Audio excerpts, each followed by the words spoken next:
It's Fright Night in Albert Square in half an hour as Yolandi faces Patrick. EastEnders on BBC One, right after we make a stand now with Watchdog.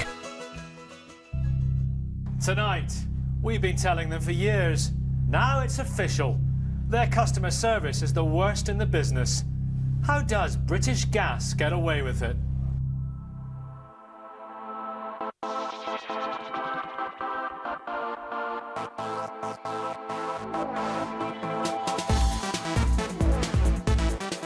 The off-road bike firm that likes to play dirty. And a company that says it can make you debt-free, but could leave you owing more. That's Watchdog, tonight. Hello, welcome to Watchdog, live from the office. Now, our stories have been making news this week. We'll have an update on one that hit the headlines later in the programme. And, of course, we'll be talking about the one that's all over the news today. Every week you send us dozens of emails about one of the biggest names in the country. That is British Gas. We've been exposing problems with the company for years. And now it is official. No energy business has worse customer service. More on that later, when British Gas will be here to explain themselves. Again.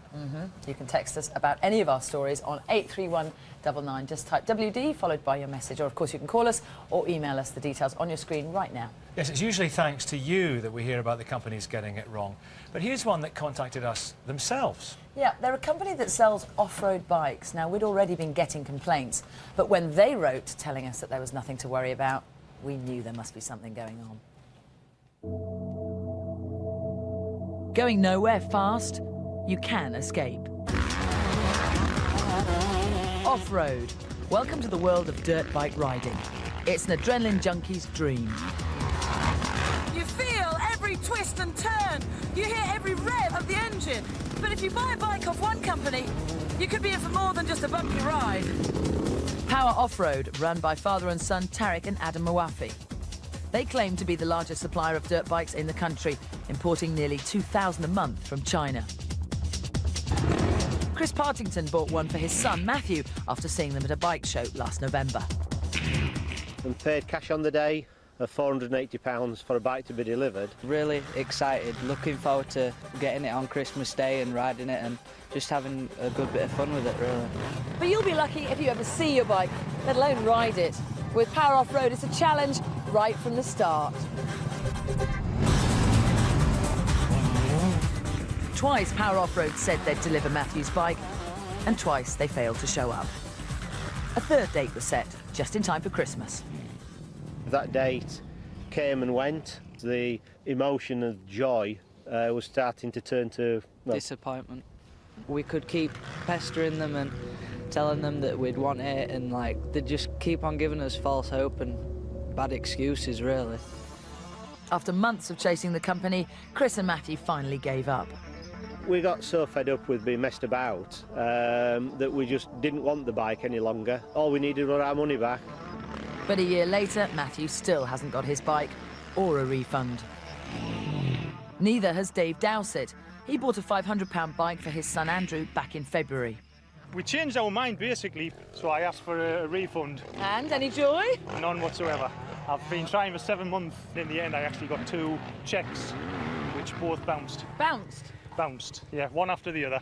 Eventually you did get a bike though, didn't you? Eventually I did get a bike, but it wasn't the bike I ordered. Right.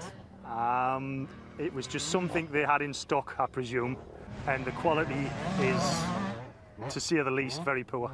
But Andrew, your boy, must have been overjoyed at last he'd got a bike. He had a grin on his face from ear to ear, but unfortunately that grin didn't last too long. What went wrong? Front forks collapsed, rear wheel came off, chain came off.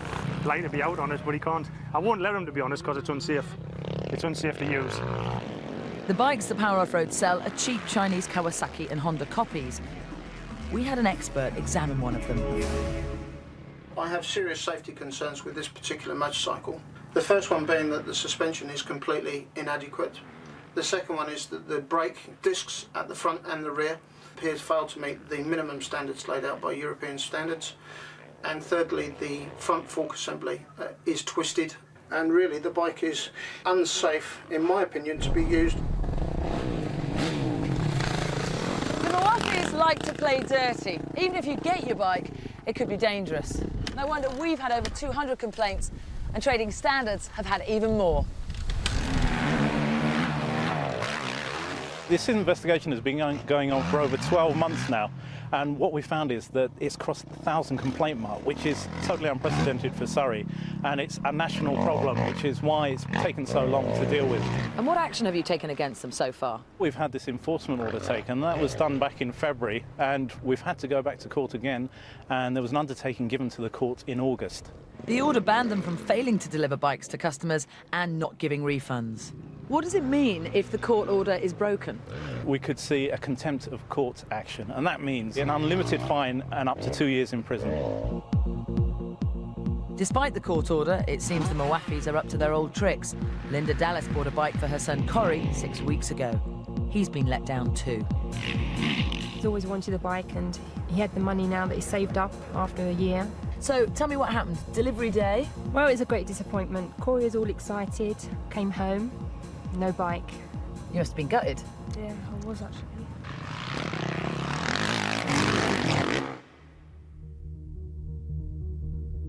As a last-ditch attempt to get their money back, we went with some angry customers to pay the Mawafis a visit.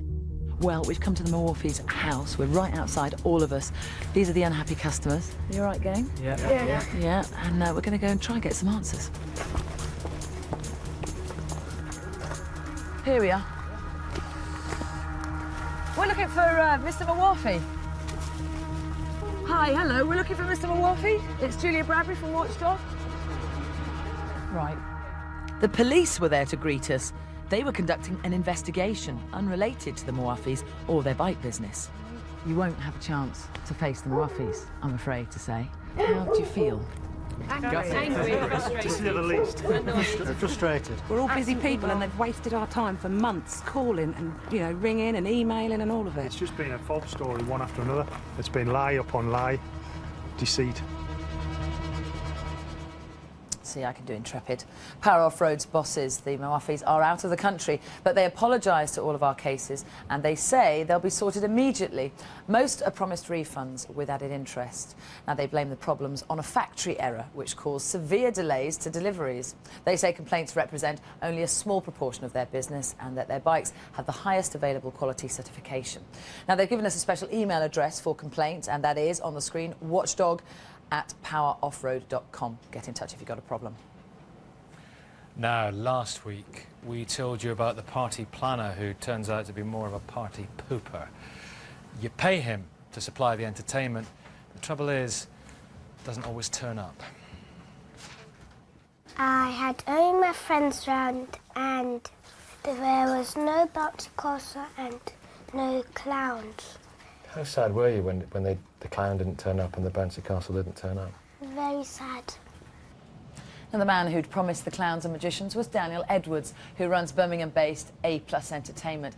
Now, he didn't turn up here either after saying he'd come into the studio, did he? No, and since then we've heard about more ruined parties, including one that Amber Davison arranged as a surprise for her 8-year-old little girl, Scarlett. Now, I know you had a word with Amber this afternoon, didn't you, I did, Jules? and it's a very sad story. Amber Davison is terminally ill with breast cancer, and she arranged a party for her daughter Scarlett, as you said, through something called the Willow Foundation. And the Willow Foundation are a charity, and what they will do is organise a special day for you if you're terminally ill under the age of 40. Unfortunately for Amber and everyone concerned, they did this using Daniel Edwards. He was meant to supply the entertainment, and you know where the story's going. Unfortunately, the entertainment didn't turn up. No phone calls. No show. And she was let down, and all the kids were let down, and she was left with them. 60 children, imagine that, on the big day. 60 kids to look after, all your friends and family, and nothing. Jeepers. Now, I know that Amber tried very hard to contact Daniel Edwards. She did speak to him, and eventually his response to her was, shall we say, less than impressive. Eventually is the key word. Yes, he didn't answer the calls. He wouldn't take any phone calls, and when she did eventually get through, the answer was, thank you very much. He told her to F off. Well, we know of lots of other people that Daniel has let down. I caught up with him yesterday.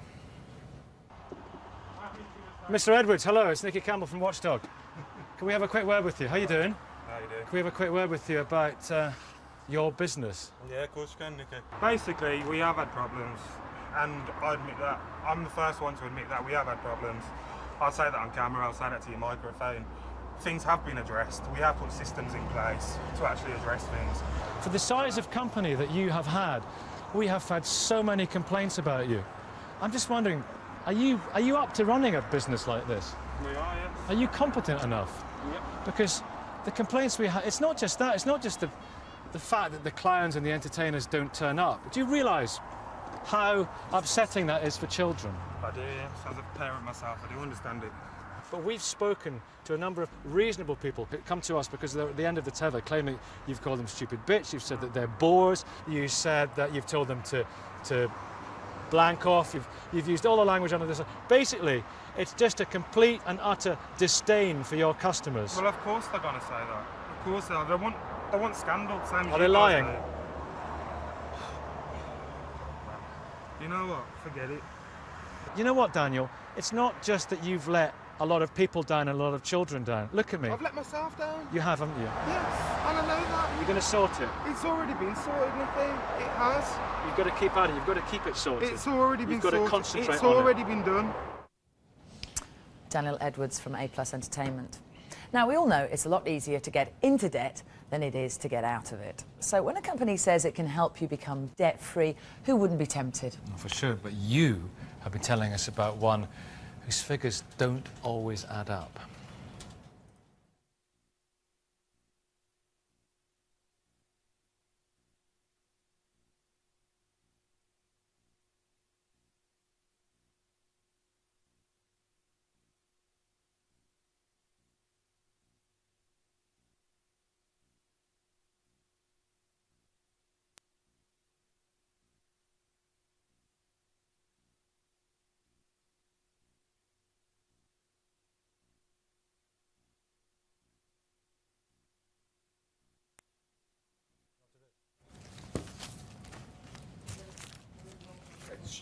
Sequences.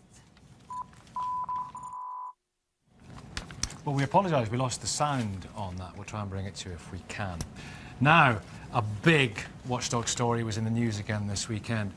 2 weeks ago, we showed how banks were leaving customers' personal details out in the street, in the rubbish, leaving them at risk of identity fraud. Difficult to believe. Yeah, but it was happening. Now, following our story, the Information Commissioner, Richard Thomas, launched an immediate investigation, and this weekend he said the evidence we'd given him was highly disturbing and the banks could face unlimited fines. We'll let you know what happens with that. We certainly will. Now, another story that's provoked quite a response is last week's on Travelodge. They have an overbooking policy that means even if you've booked and paid for a room at one of their hotels, you might not get it. A lot of emails about that. Oh, loads of emails, loads of texts too, and plenty from angry customers, and lots too, interestingly, from unhappy staff. They say they absolutely hate the policy, and some have even resigned because of it. Yeah, this one's from a typical former receptionist. I was told at the start of every shift how many guests and rooms were overbooked and dreaded them arriving. Imagine that. Well, if you do work for a big company that's doing something you don't agree with, you know where we are. bbc.co.uk/watchdog. Now, next we're going to go to our story about Spectrum. More of us in debt than we've ever known before. It's easy, you think, to get out of debt. Well, it is if somebody promises you something. Credit cards, store cards, overdrafts. As more of us plunge deeper into debt, more companies are offering us ways to get out of it. Deep in debt is no pleasant place to be. It's lonely down here. So if someone offers you a light at the end of the tunnel, you're going to be grateful. Spectrum Financial Protection in Keighley, West Yorkshire say they'll help you write off up to 90% of your debts. By contacting your creditors and sorting out affordable monthly payments, they'll help you look forward to a future of financial freedom. Leslie Burt's brother Gilbert took them at their word. I've always known that my brother had some sort of difficulties. He's got Asperger's syndrome, so he is vulnerable. His debt spiralled to £42,000 after the death of their mother. He had seen Spectrum advertising on teletext and out of sheer desperation he contacted them then. Spectrum signed up Gilbert to their debt management plan.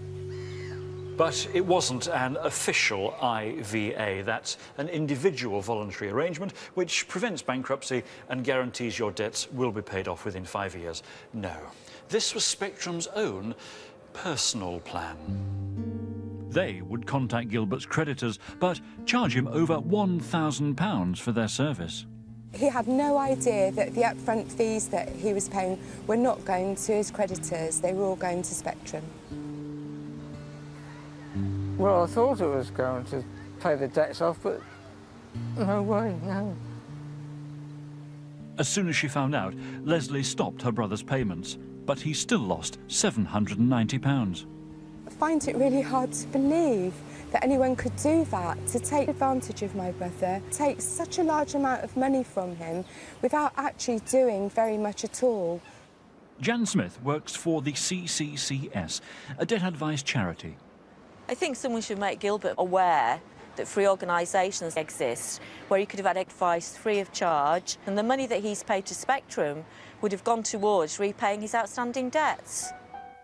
Nigel and Donna Boston also trusted Spectrum. I was attacked about 3 years ago outside my house in Milton Keynes. It meant that I had to give up work. So, when Spectrum claimed they could help Donna and Nigel be debt-free within 5 years, they thought it was worth scraping together the money for Spectrum's fees. They handed over £1,200. But that's not all. Now we're paying about £33 a month to Spectrum to manage the debts. And how much of that goes to his 15 creditors? Just £1 to each of them. The rest, that falls into Spectrum's black hole. At this rate, will they ever pay off their £27,000 debt?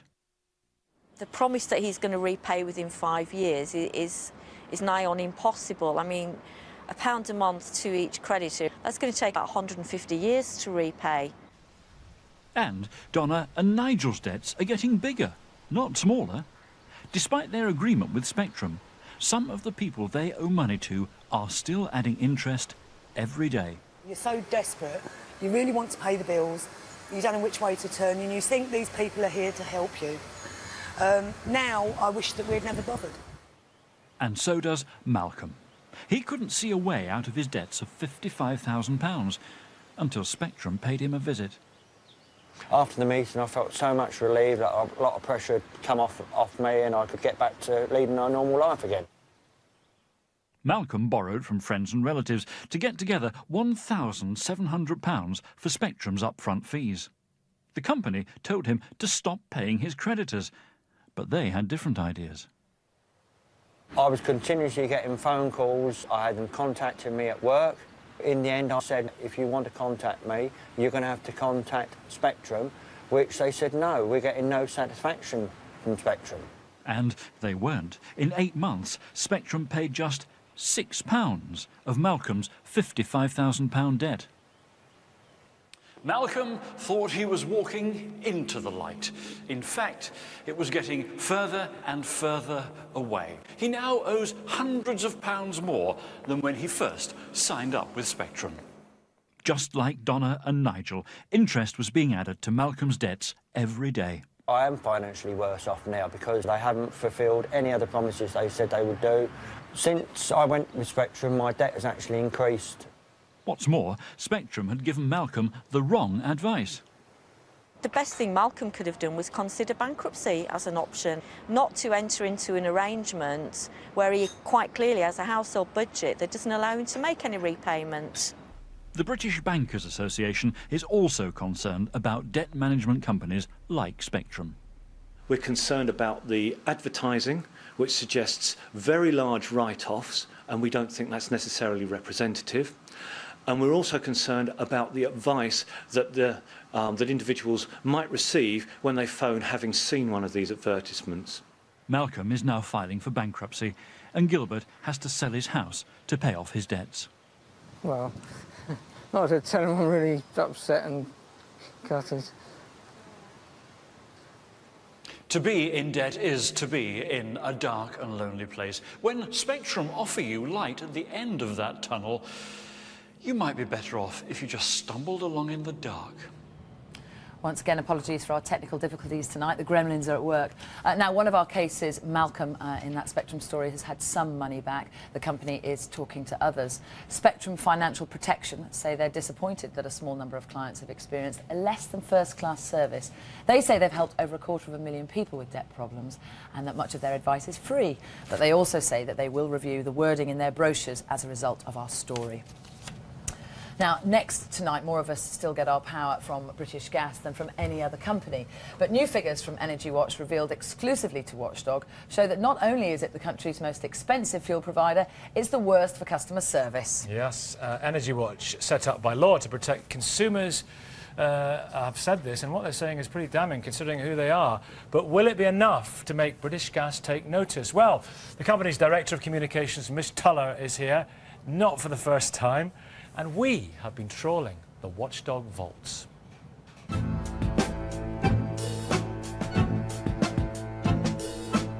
1987, 1992, 1995, 2002. Times change, but some things never do.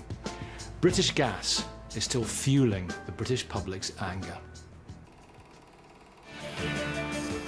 In Watchdog's 26 years, British Gas has featured nearly 30 times, more than almost any other company. British Gas accused of ignorance and incompetence by the regulator. Tonight we meet one Watchdog viewer with a very big gripe against British Gas. Hey presto, a new monthly payment, this time £2,374.50.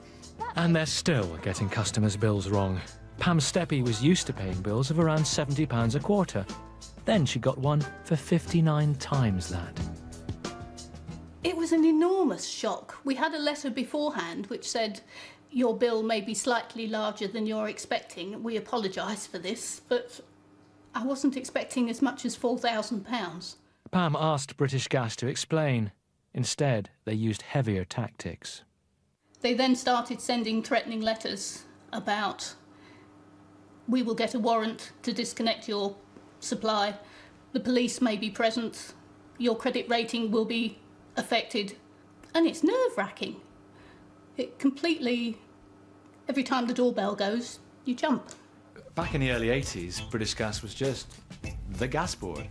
No matter how badly they treated us, we couldn't go anywhere else. We were all stuck with them. A few weeks ago, we discovered that British Gas had sent 111 executives, 86 wives and one daughter to a conference in Toronto last year.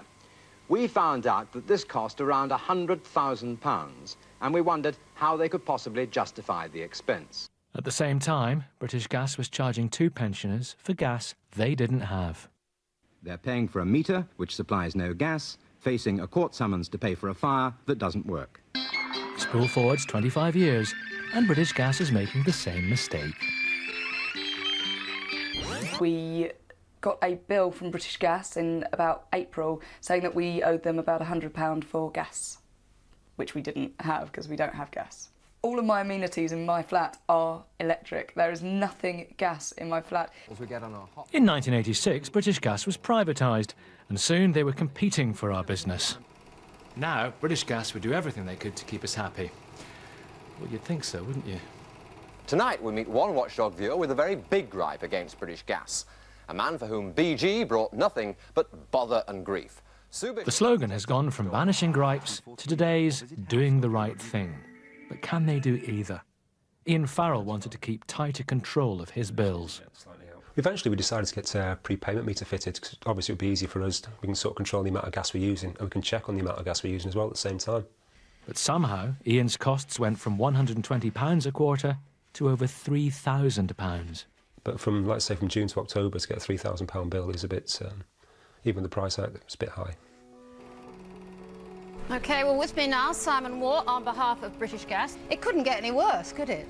Shambles, incompetence, ignorance. Wouldn't want to get on the wrong side of her. British Gas managed it, time and time again. British Gas, is it fit to carry on? Exclusively tonight on Watchdog, the most damning evidence so far of the appalling level of service. We've been saying it for years, but now it's official. British Gas has the worst customer relations in the business. In the last 6 months, complaints about British Gas to Energy Watch have doubled, while those about other suppliers have halved.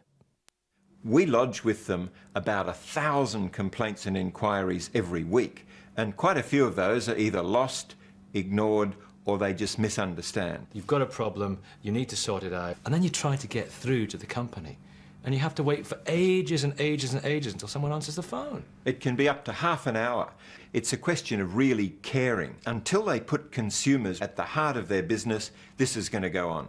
It's a form of arrogance not to answer phones quickly. Initially, when you phone British Gas, you're put through to a queue, which can be anything from 15 minutes to half an hour. And the last time I phoned British Gas to try and resolve the problem, I demanded to speak to a manager because this had gone on too far. I was getting very worried about the threatening letters I was receiving, and I just got put through to a deadline. British Gas say they try to answer calls within 60 seconds, but we made 40 calls to their main customer service numbers, and we were on hold for an average of 9 minutes before anyone answered.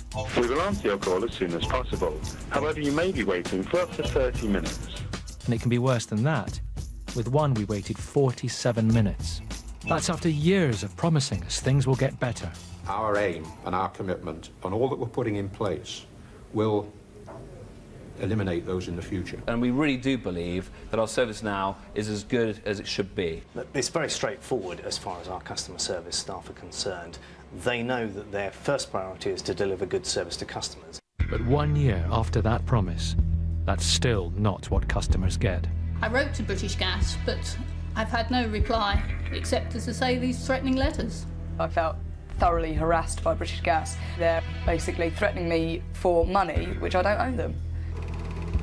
Privatised, reorganised, criticised. Whatever the history of British Gas, they've always had unhappy customers.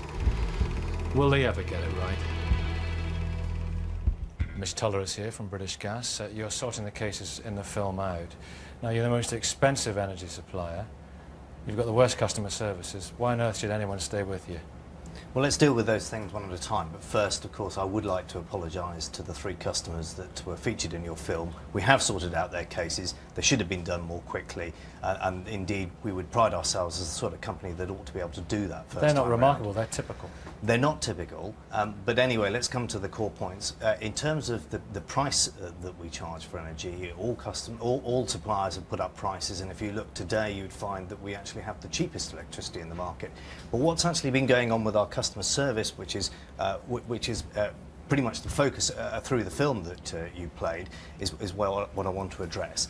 Now, we have had for many years among the best levels of customer service in the industry. Just this time last year when I was on the programme, in fact, we had one of the lowest levels of complaints on the Energy Watch measure. For 25 years. Now, Alan Asher from Energy Watch says that you're indifferent and you're arrogant. The question is, let's forget the past for a second. Is it going to get better? And can you guarantee it's going to get better? I can guarantee it's going to get better, and indeed it is already getting better.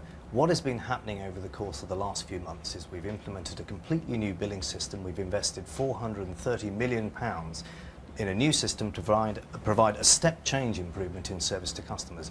While we've been doing that, of course, we've had to train 10,000 of our staff on to work the new systems. We've also been inundated with calls from customers who are interested in energy. That is impacted, but it will improve in the future, of course. From the bottom of our hearts, we wish you luck. Thank you. Thank you. We're going to be back at the same time next week, and it's a story that you won't want to miss if you shop on the internet. Until then, thanks very much for watching this evening. Good night. Good night. Thanks for watching. Well, there we go. It's always a hairy one sometimes, but occasionally it's worth it. What's a hairy one? Yours. We still are. The one to watch tonight? I'm sorry, I forgot. I can't do this job without you. The Amazing Mrs. Pritchard at 9, here on BBC One. When I was 14, all I could think about was boys and makeup.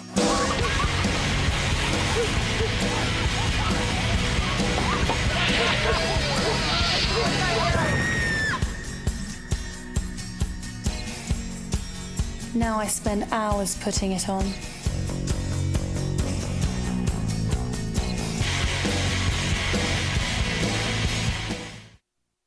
BBC 4 brings to the screen The Haunted Airman. You know that feeling you get that someone is watching you? Well, I feel like that all the time here. You'll have to stay here and trust me.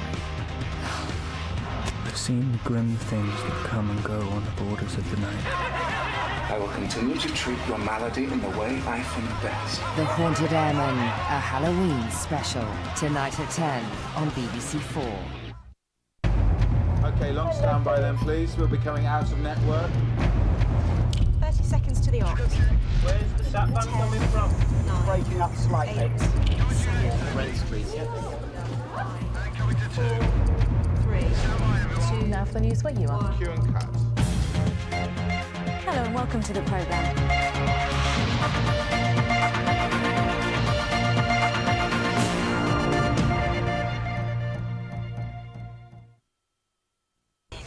He'll be back at the same time tomorrow.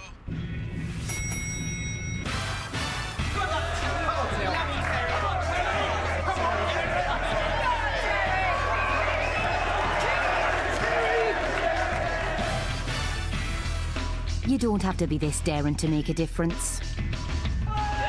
For loads of ideas on how to raise money for BBC Children in Need, call 0845 607 3333 or go to our website for your free fundraising pack.